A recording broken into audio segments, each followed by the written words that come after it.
Dita e verës në Vlorë është përmbyllur me një koncert artistik në sheshin para stadiumit të qytetit. Qytetarë të shumë vlonjat kanë ndjekur mbrëmjen e së premtes performancën e këngëtarëve Eranda Libohova, Angela Peristeri, Maja dhe Montelio Zekaj.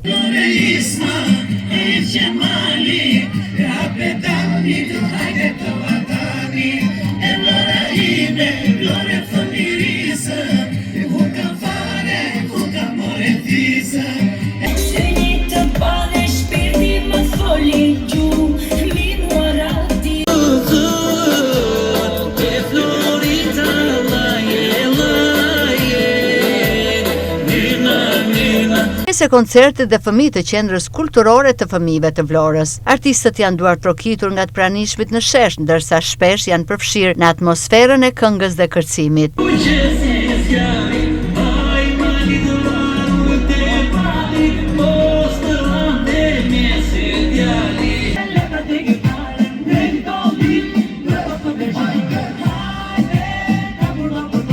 Koncerti njëherët mbylli festimet e nisura prej paradites së 14 marsit në Vlorë, organizuar nga Bashkia e Qytetit të Vlorës, e cila kësaj dite i parapriu dhe me një dekor pranveror në zonat të qytetit.